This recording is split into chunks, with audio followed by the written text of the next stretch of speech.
Hi, and welcome to another edition of Life Lessons with Scott and Friends.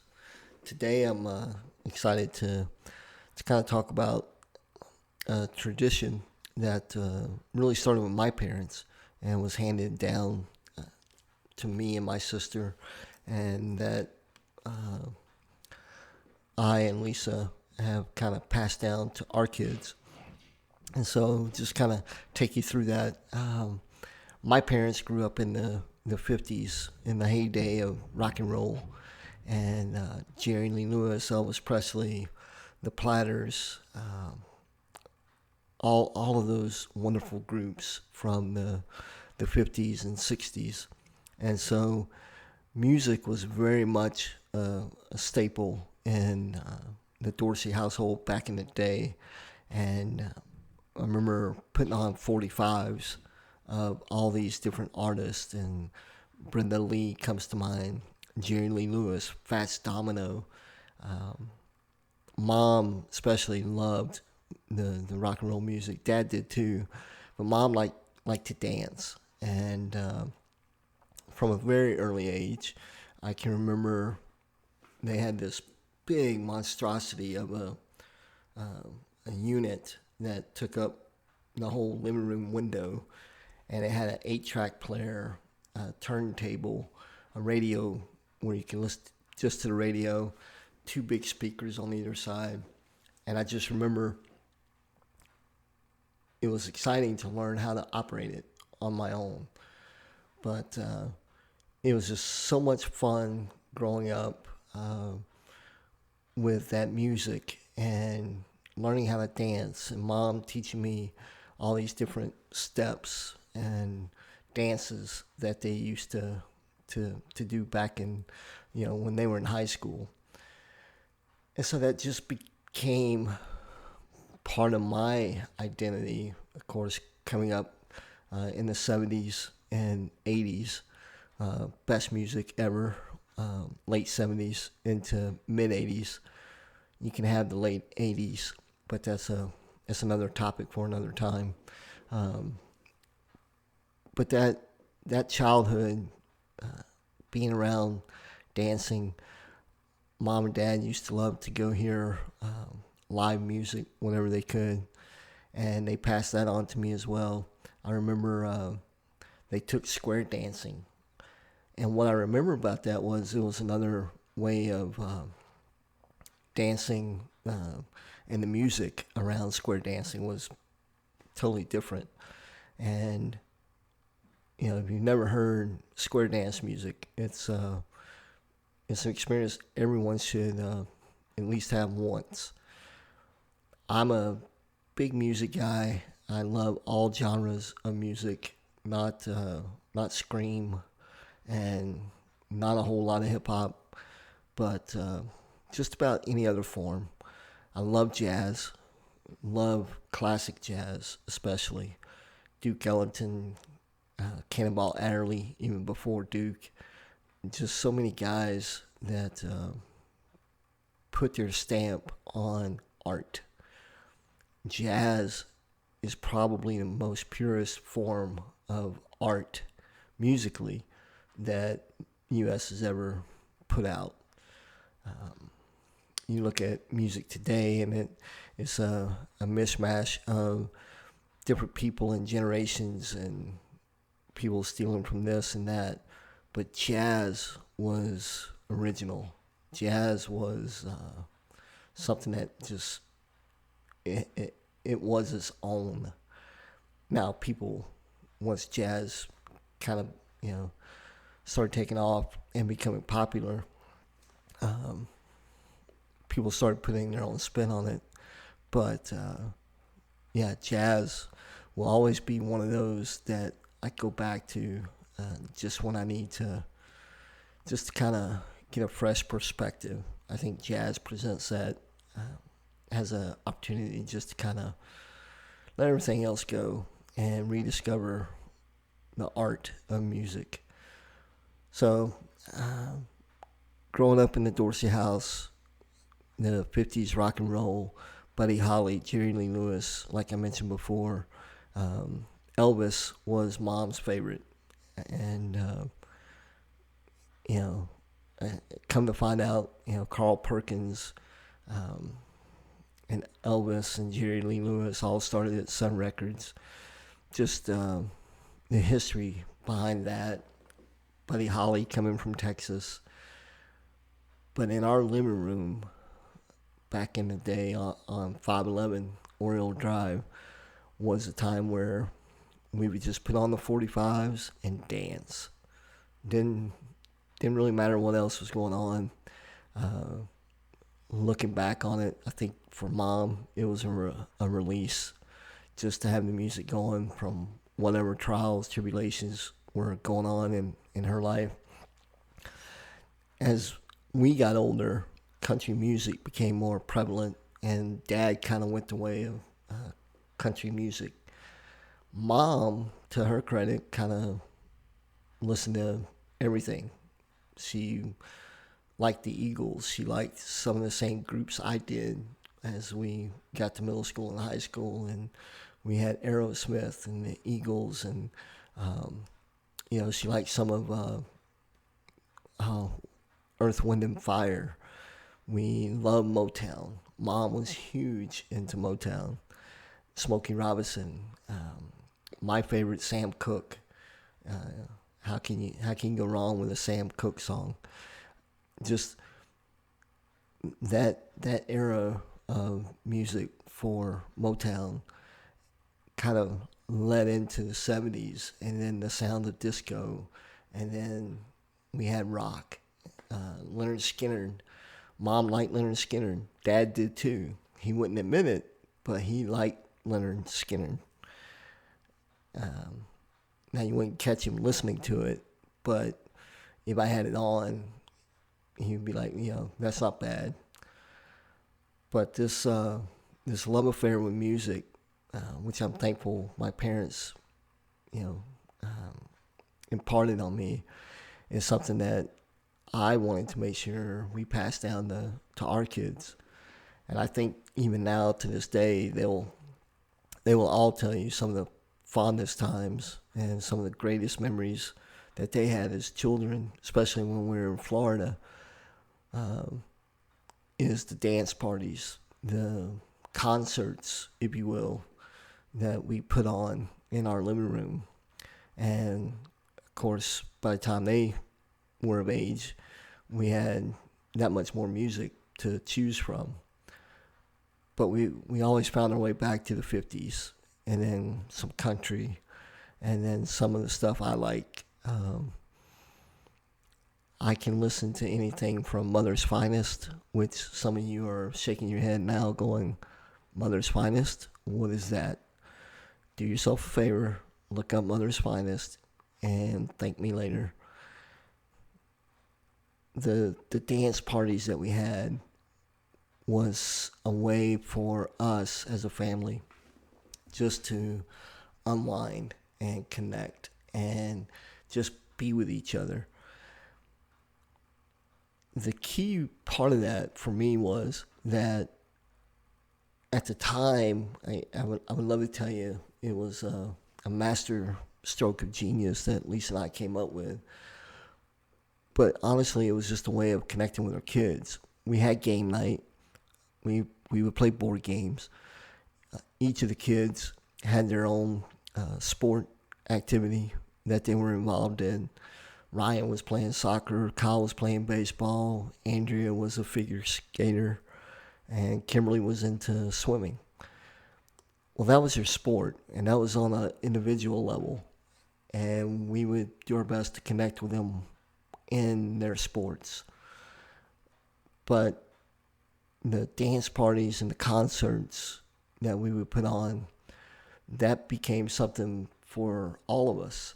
And we would go back and forth. We would have country music. We would have rock. We would have oldies. Not too much jazz. It's kind of hard to play an air saxophone. But, you can grab a broom and play guitar. And there's a couple pictures that are out there of us in full concert and all, acting crazy. But that was the best, some of the best of times we had. And it gave opportunity for our kids to see Lisa and I in a different light.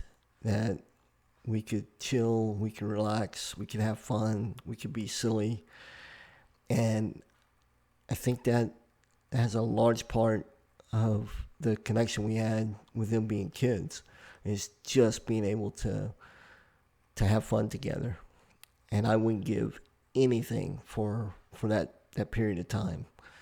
And even as we moved back to Georgia, music has always been a centerpiece of the Dorsey family.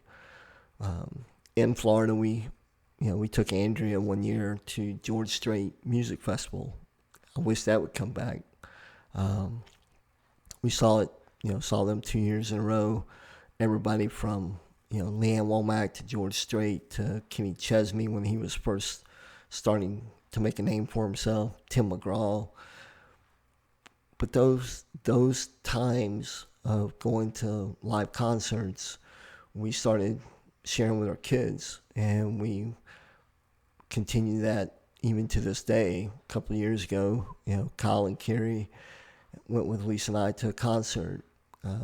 Probably 5 or 6 years ago, we took Kyle and Ryan when they were still in high school. So actually, it's been longer than that. I forget. I'm getting old. We took them to Lakewood Amphitheater at the time, and who was it? It was Cheap Trick, Poison, and Def Leppard. And I think Kyle was maybe a junior or senior, and Ryan was a freshman or sophomore. And that was a whole new experience for them. Now they've since gone on and go to their own concerts, and all of our kids appreciate the value of live music. I'm a snob when it comes to music. I like people who write their own stuff. I respect talent, those who can sing, because I can't. But I even have more respect for those who not only sing, but write their own material. I just think that's an incredible gift. And it's one that we've shared as a family. The main point of bringing this up as a life lesson is the opportunity, and it may be different for you in your house, but especially you with young people, young kids, find something that you guys can connect on as a family that is a shared experience. Individually, your kids will have different things that they take part in, and those need to be celebrated and poured into, and the kids need to know you're there. But if you can find something as a family that you guys can do together, that you can share those life experiences with each other. Now on this side of it, our kids are in their mid-20s or older. Those are some of the stories we still talk about, or we compare them to, different things that have gone on. But it's always there. It's a memory. It's something that comes up when we get together on Facebook or Snapchat or Instagram, or when we're Zoom calling each other. Ultimately, I'm amazed at how many times the conversation comes back to, hey, what music are you listening to? What shows have you been to? Music has become a staple of which if we're struggling to have conversation, music is always there. And movies. We watched a lot of movies with the kids as they were growing up. But music was always that one staple. And as a parent, for you guys as parents, one of the really cool things that kind of took place was that as kids got older and started listening and finding their own music that they liked and listened, is that I get phone calls or texts, or Lisa, we'll get phone calls or texts about, hey, Dad, check this out. Check this guy out. Check this girl out. And so I've been able to kind of be cool because they've turned me on to people that most people my age have never heard of, but yet because of the relationship we've had around music, you know, Ben especially will contact me and say, "Hey, Dad, you gotta check this out." Um, Kim, I remember probably 6 or 7 years ago now. I can't remember when Leon Bridges became popular, but it was about a year before Leon Bridges became popular that Kim hit me up one day. She was living in Florida, and she's like, "Dad, have you heard of this guy Leon Bridges? Because if you haven't, you need to go check him out." And it was Coming Home album, and man, it's just fantastic. He's got that Motown vibe to him. Now he's since created different music and is branching out and expanding his repertoire of musical taste. But that first album was like a rebirth of Motown, and that came because of Kim. Ben, and I've called him Ryan. That's a whole other story. But Ben or Ben Ryan or Ryan, depending on when you met him, is how you know him. But that's our youngest. He'll text me and say, "Hey, there's a song you want to listen to. It's by this guy. You probably won't like his other stuff, but you'll love this song." So they've all grown up. They all developed their own musical taste. But just know that the more you can connect with your kids on a shared experience, the payoff on the backside is so great, and continues to this day. They they help keep me young with the music, and they help keep me young by just sharing their stories that they're creating. And it's just a wonderful time to have music be at the center, or not the center, but be a focal point that we can always come back to. And like I said, movies are a part of that. Books is another. All of our kids were avid readers, thanks to their mom. Lisa really pushed that. But again, it was a shared experience of being into music, being into books, being into movies. I think all of our kids love the old movies. May not get a chance to watch them as much as we used to, but again, anything artistic, anything creative, any experience where you can watch someone create is something worth sharing. And I talked about share the journey last week.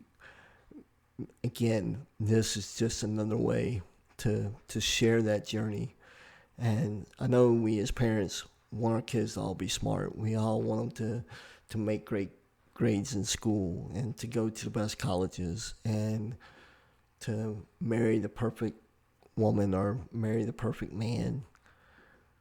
Well, along the way, let's not forget to share the journey and the things that make up life: music, dancing, books, art. Take time to spend with your kids and things that they love. Make those connections whenever and as much as you can, because those will be the things that your kids talk about 20 years later. It's not how much money did I make. It's not, hey, I remember when you got this promotion, Dad. Dad, I remember when you bought this car or we upgraded to this house. None of that comes up. All of the conversations about our past revolve around this shared experience. So I'll close with a I'll close with that. Just whatever you do it with intention, and do it with the idea of having shared experiences that you guys can relate to and always kind of come back to as a family. The individual things, the sports, those will be a part of it. But any chance you have to have shared life experiences as a family, those will be the memories that carry on for a lifetime. So anyway, I appreciate you watching, and I will make a shameless plug. If you watch it on Facebook or YouTube or wherever you catch this podcast and you like it, please make sure you like it or subscribe to the podcast on YouTube. I'm also now posting on Reason. I'm on Apple Podcast and a couple others I can't remember at the moment, but I'll put those links on my YouTube channel. And again, I appreciate you guys taking time to listen to this. And if you have any thoughts or suggestions on life lessons that you're curious if I would discuss, or a topic you would like to come on and be a guest with me, I would love to have some of you guys come on and talk about some of your own life experiences, life lessons, if you will, that you would be willing to share with others. So anyway, until next time, peace and take care.